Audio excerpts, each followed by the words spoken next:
We must identify the possibilities for immigration. They are not just throw them all out. That's what war does. Take what they, it doesn't matter. What we can do is limit population growth.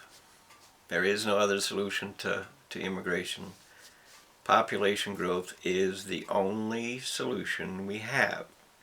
There is nothing else. It is the only solution we have. If we continue to have more people, than this, there will be a continual line of people who have no place to go.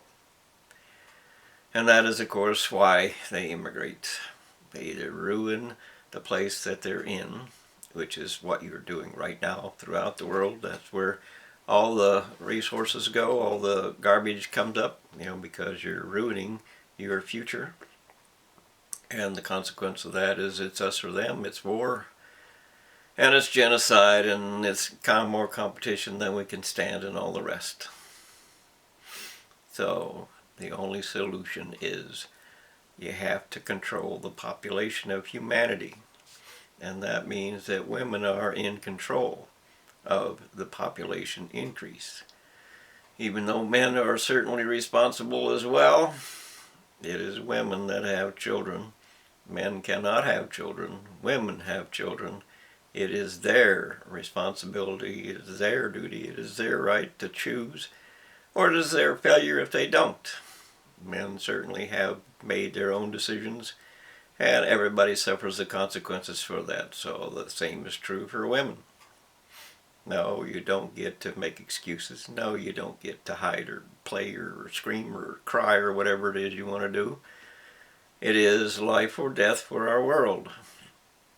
You have to limit population control.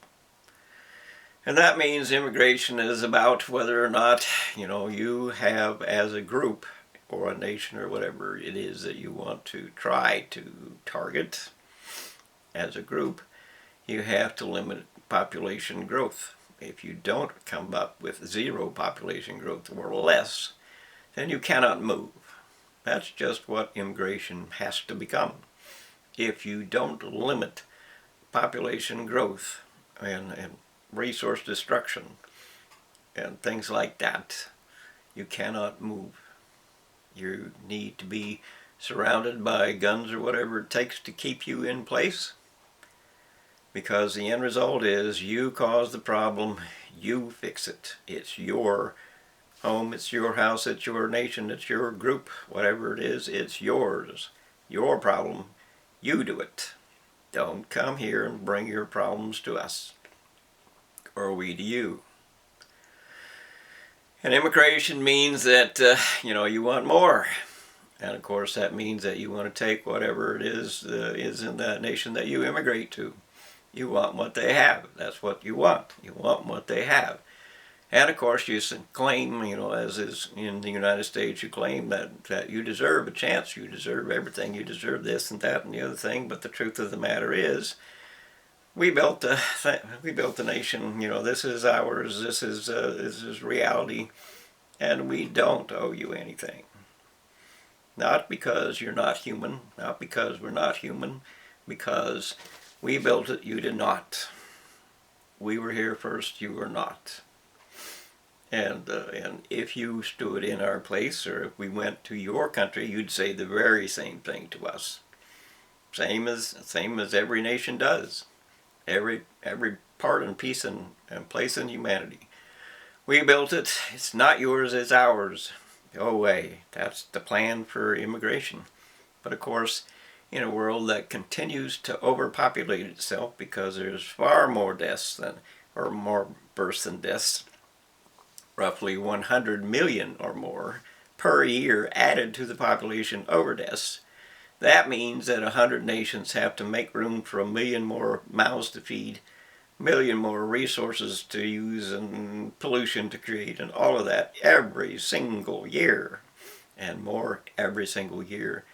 And those children, those babies that are born, grow up, and they need more every year they grow up for the 16 years or whatever it is it takes to actually completely develop.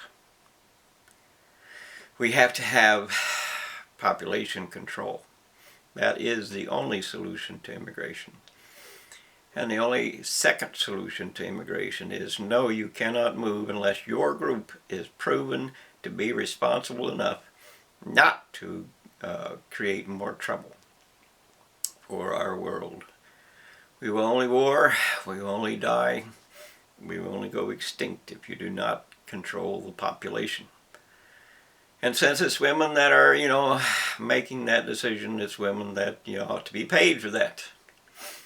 If they have, permanent solutions require money, you have to pay for that. And, real world solutions for young women have to pay for that. Men do. And welfare has to pay for that. No, you cannot have more children and have us pay for you. You can't. If you have one child, we'll help you pay for that if you need it. But if you have two, that becomes a gray area, and if you have more than that, you are completely removed from welfare forever. These are just the facts of life. Not because I want them to be. I like big families. But the fact of the matter is that our world is overrun with humanity. And no matter what we want, that doesn't make any difference to what is true. Our truth is this world is overrun with humanity. And that fact means that everything, people are moving into every place on earth that they should not move to, because habitat is required for everything that's living. It's not just you. You are not the only life on earth. You are not the only thing that's important on earth. And in fact, you might be the least important thing on earth at this particular moment in time, because we have to have a chain of life in order to have life that we can eat. And if you destroy everything about the chain of life that feeds us, then you destroy ourselves as well. And of course, there's always war that comes with overpopulation, and there's war that comes with I want more than I should have or could have or would have, and I want yours, as is the constant of war. They don't look over to the next line and say, I just want to kill somebody. That's just hatred coming out. What they all do is look across the line and say, I want yours too. Mine is not enough, I want yours too. And of course then they kill people, because if they don't kill people, they come back and trying to take it back. So if you're dead, you can't do that. And these are just the realities of our time. No, I don't like them, but it's the reality of our time. No, I don't think it's fair, but it's the reality of our time. And you don't get to choose what truth is or is not. You only get to choose according to what truth decides for you. No, you can't be wealthy and rich and discard the entire planet because you want more for right now. I want it now, now, now, now, now, as is the constant of human crisis. The reason that we have problems is because the entire human race wants it now. I don't want I don't want to grow old and then be rich and grow old and then have, women or whatever it is that you're trying to get. They want it right now. But that's just not realistic.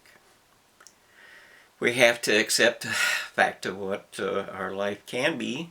We have to accept the life of what we have to do for work, and we have to accept the life for what is realistic for our own expectations to be. And limited capitalism, of course, allows for a much expanded version of that. But you have to remember that not everyone is worth more. And certainly there are people who are worth more than other people. They are. They earn more. They deserve more. You can't just throw them aside or you die. China isn't a good example of that. They went ahead and in the 19th century or early 20th century, they killed all the people who were declared to be smart, I guess it was. And that didn't work out so well for them for the next 80 years. So you can't just go ahead and believe whatever you want to believe. You cannot blanket statement these are the enemy, as with Trump has done with Latinos or whatever, Spanish or Mexican or whatever it is you want to describe as the enemy. Doesn't matter. Every group does that. They ridicule a particular group so they can go kill them. That's what comes first. Ridicule and gossip and what have you, so that something will break, and then they say, wow, now we have a right. Just like Israel, now we have a right. And they do what they want to do, which is to kill the enemy, even though it's just another person, just another face, just another reality of life. You killed anyway, because you wanted more, because you wanted theirs too. And if you kill them, then they can't come back to you and try to take it back. They can't legally say that you were wrong, you were a criminal. They're dead. So that's why war exists. Too many people for the environment. And, there's diversity here and there. But diversity only works as long as there's lots of resources. Once the resources are gone, people divide into groups. And if you can't be identified as a group, well, then you're picked on, you're killed, or whatever it is, as is genocide. The minority is likely to lose. Or more correctly, whoever has the best gun is likely to win. So, the greatest enemy of all life, or all diversity of life, is the university. They try to say to everyone, mix it all up. Don't let anything be in your way. Mix it all up. Throw it all together. There should be only just one face, one life, one everything. Same as they do with all plants. They just want this. This is what we want. This is it. This is only what we want. As they do with all life. There is no greater enemy to diversity. They just wreck everything. And it is diversity that does, in fact, protect our world. Because there are specific differences between us. And those specific differences protect, different groups from different things. Allow for different groups to want or need different things. Just like in the rest of the animal world. Subspecies of one kind or another, pick this or pick that or pick the other thing, so that there is a separation of wants, a separation of competition, and that works for them more than anything else. It's the people who want to compete, all of them in the same place, that find the end result of that is just going to be genocide, as history proves it always is. So you have to accept the truth that we have to have population control. You have to accept the truth that women are in charge of that. You have to accept the fact that you're going to pay them for their decisions. They have to make those decisions, or if they don't, they have to live with the result of what their decision is. It is their right to make a decision. It's not yours.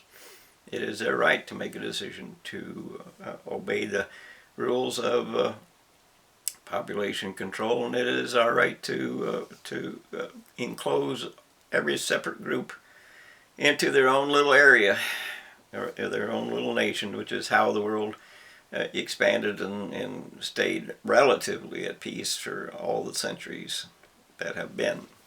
It is because this group does this and that group does that, and this is our home. You can't come here. This is the line. Stay over there. That kind of thing. We have to enforce that. Not because we want to, not because this is good or bad or the other thing, but because we cannot enforce population control unless we actually have limits and boundaries and lines which say, you did it. You crossed over. It's like any other part of war. You know that you crossed the line. You know you did. And you should not have done that, because that is what war becomes. So we need to have lines in the ground, so to speak, that say, Don't go beyond this, or you have to be the one who has to pay. You are the one who caused the problem. You are the one who has to solve the problem. No, you cannot take someone else's. And of course, that's about world law and world peace and keeping the boundaries in between the nations. You know, Russia crossed over the line because Putin is the leader who said go across the line. And of course, that means that if you're going to go and stop that war, you're going to say to Putin, either you turn back or we're going to take every damn thing you have and throw you in the street naked, along with his group.